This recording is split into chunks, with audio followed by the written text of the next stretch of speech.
Don't allow yourself to be controlled by these 5 things. Many people spend their life at the mercy of circumstances, living at the mercy of what happens to them, living at the mercy of other people, not living in the present because they are stuck in the prison of their past. If you want to live a great life, don't allow yourself to be controlled by any of these things. Number 1, your past. Number 2, other people's opinions and judgments. Number 3, limited beliefs you project on yourself. Number 4, relationships. And number 5, money. Number 1, don't allow your past to control your present or your future life. Whatever happened, you must let it go. Leave the pain of your past behind so it cannot ruin your future. Leave the darkness of your past behind so it cannot block the light of your bright future. Your past is gone. Whatever happened, whether unjust, cruel, harsh, whatever the case, reliving the events will never do you any good. If someone did you wrong, the only way you can win is if you let go and move on. If you live in hate, they win.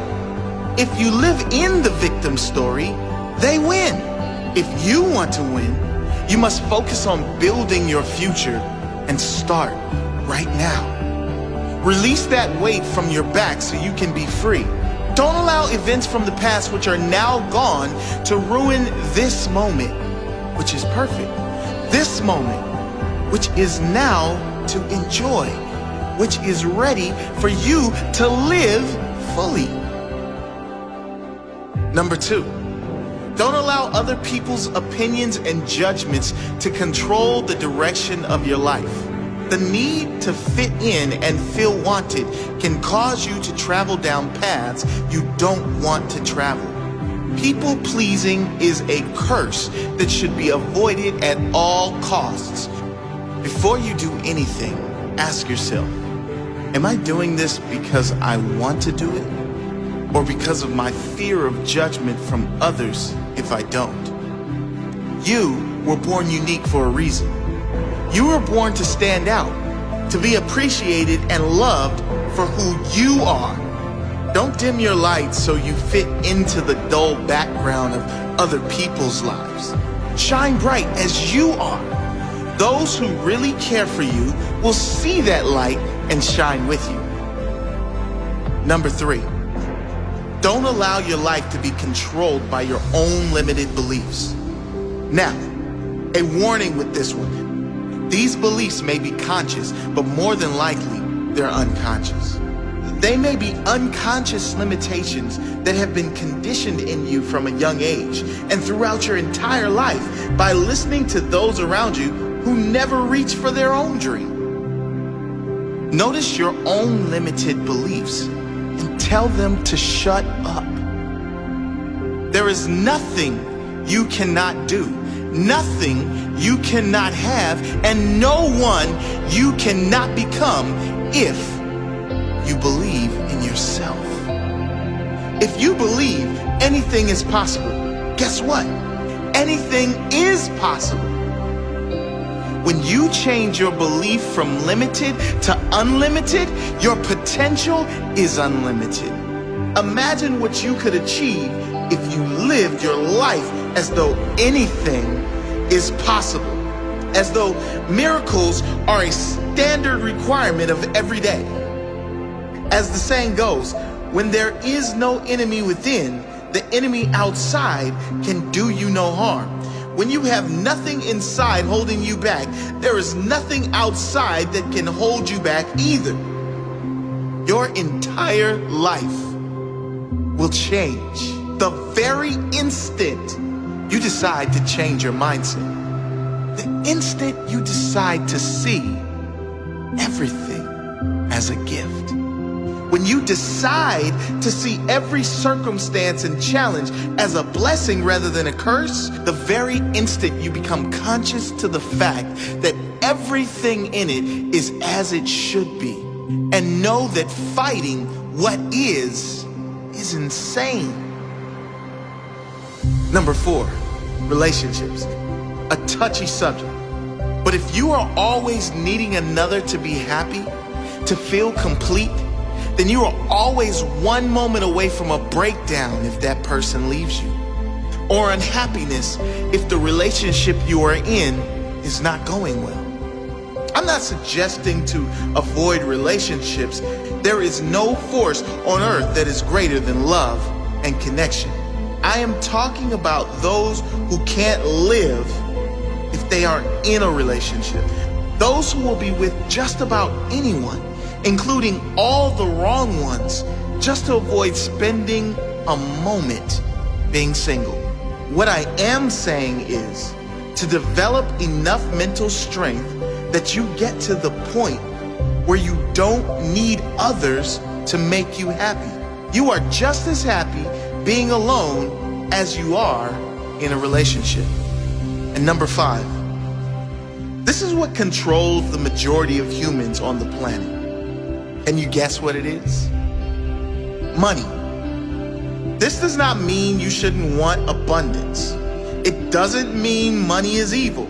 You know as well as I do what great things you can do and how many people you can help with money. What this means is, do not allow your decisions to be controlled by money. If you are choosing something only on the factor of how much money is involved, you've just made the wrong decision. What you will find is that when you follow your heart and you lead with your intention to serve others, to give your best to others every single time, when you follow your intuition and truly give your soul, then the money will come. And it will come in far greater amounts than if you simply chase money for the sake of chasing money. So challenge yourself to live the life you want to live, free from being controlled by anything. Find your freedom. Live fully.